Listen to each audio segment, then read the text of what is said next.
Peace and blessings. My name is Carlos Walker, and this is Art and Hustle, Black Authors Matter. So we got Larry in the building. How you doing, Larry? I'm good, man. I'm good. I'm glad to be on the platform. Man, it is more than an honor. So, if you will, before we get any further, allow the people to know who you are and what you do.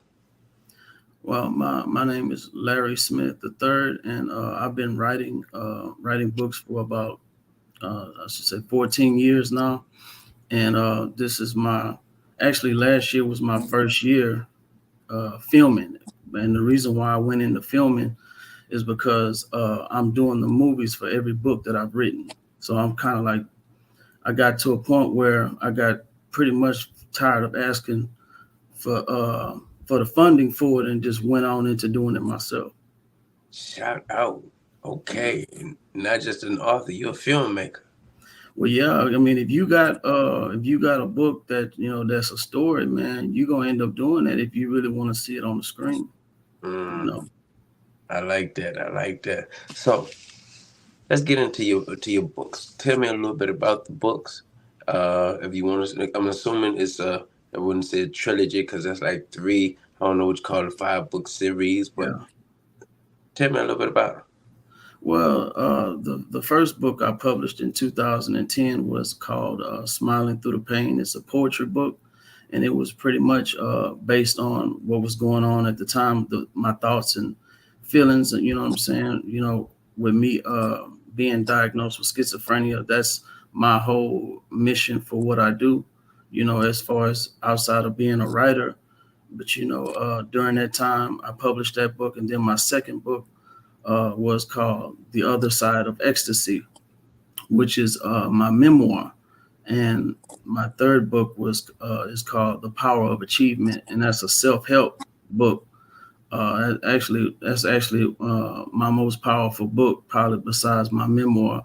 And then my fourth book is called "Black Gold Down Under," and that's a story about an African American family. You know what I'm saying? That it's fiction, but they live in a small Texas town, and they find out they're struggling family that finds out that they have oil on their land, so they take everything to the Supreme Court, and then they work. You know what I'm saying? It goes from there. And my fifth book is called "The Search for Lydia," and that's like a short mystery, like 75 pages of about a missing Spanish girl who's in Santa Fe, New Mexico, and they pretty much rumble through the town looking for her, and shortly, find out that they're really just trying to figure out, what I'm saying, what's going to happen, what's going to take place, with this girl, and but yeah, she's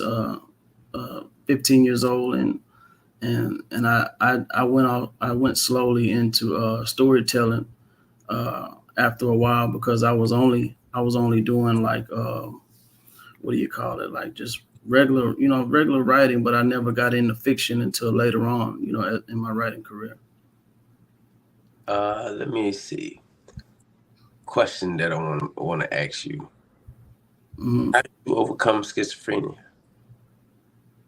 Well, I'm glad you said how did you overcome it, because that's a good way of getting through it.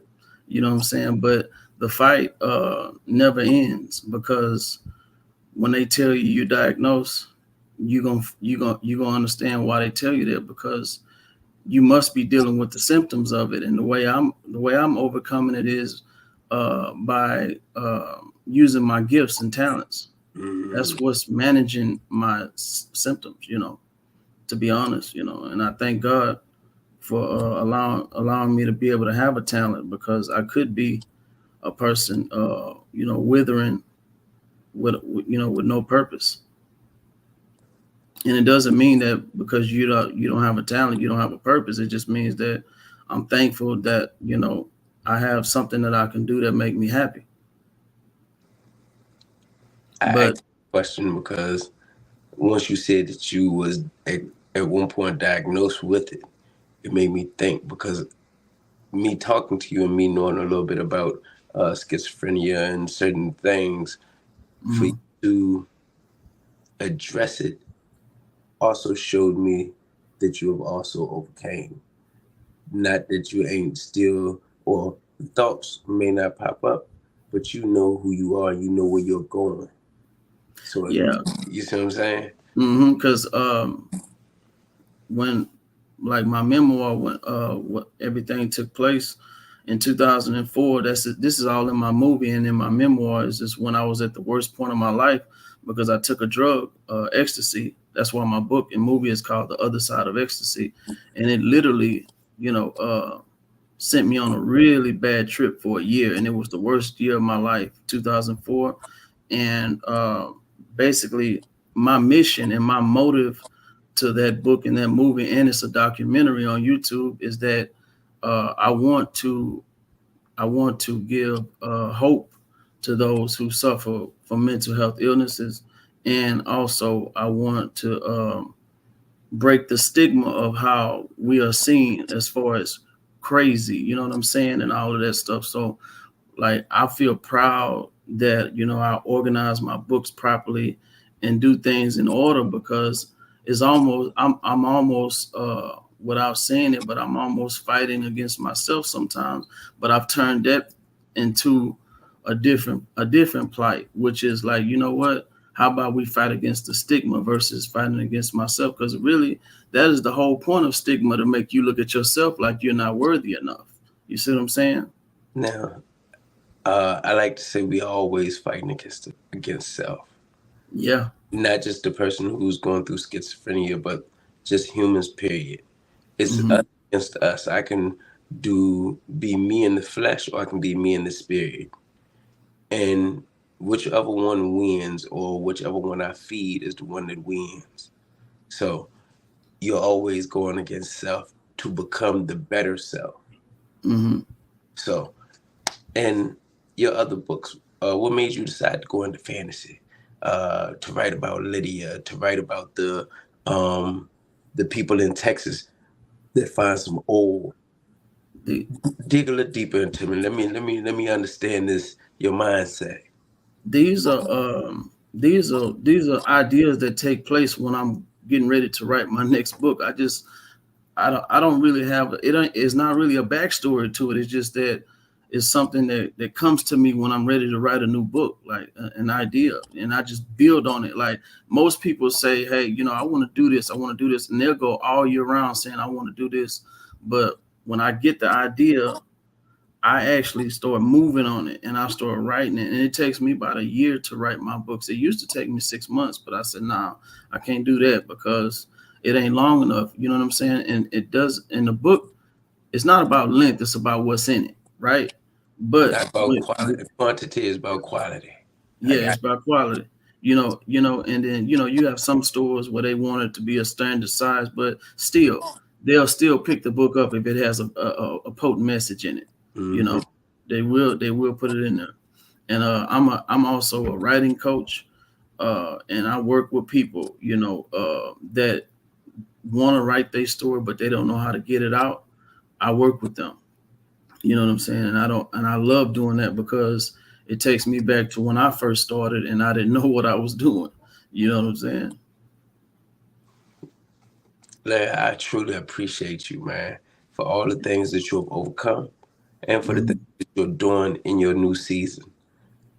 I ain't gonna say I believe, but I know that there's many things to come for you, and I am Thank you, grateful man. to have been able to actually have this conversation with you, because Mhm. what I see is a great man headed for some great things, but just helping great people. So thank you for being an example, man. Thanks, bro. I needed to hear that. Thank you, man. And Yeah. hey, if you could give somebody younger, or somebody who's just getting into the game, or older, some words of wisdom, what would you tell them? Uh, I would tell them that what's more important is what you think of yourself and not what somebody else thinks of you or where you're going. That is what you think of yourself is what's going to take you where you're trying to go. And also before we get before the session ends, I didn't get a chance to elaborate that. My movie, The Other Side of Ecstasy, we just got through filming it. It took us about 6 months, and it's finna get pitched to Tubi and other TV channels. They're gonna take about 30 days for it to come back, but they're trying to put it out sometime around April. Congratulations, and whenever it do, please let me know so I can get me and you will do another interview and put that out there as well. And That'll work. please share this with me. Where can people find your books? Where can people get in touch with you? I want them to reach out to you because everybody is dealing with something, and your Yeah, book might mess around and help them on their journey. And right. they need, look, if y'all won't do anything else, go get one of Larry's books. Larry got 5 books. One of these books gonna help you. Please go and invest in him so he can invest in you. Even if you don't do number, use his coaching skills. If you don't do number, just pick up one of these books and just get on your journey. Go speak with Larry. Tell him where they can find you. My Instagram is author Larry Smith, like author, and then Larry Smith, and then you can find all my books on Walmart.com, and you just type in Larry Smith the third, and they'll all come up. Yep. Larry, it is an honor to be able to speak with you, bro. Yeah, man. And also, before we get out of here, I looked over your book, man. I did, my mind be going at 100 miles per hour every day, but I got a chance to look at it, and I showed my dad too. This was about almost a year ago, and I said, "Man, Dad, look at this. This is impressive. I've never seen nobody take that whole ordeal and flip it. That was cold, bro. That was Look, cold. I tell you that, it was from all one author to another." peace and blessings. Look, this is Larry. This is Art and Hustle, and I am Carlos Walker.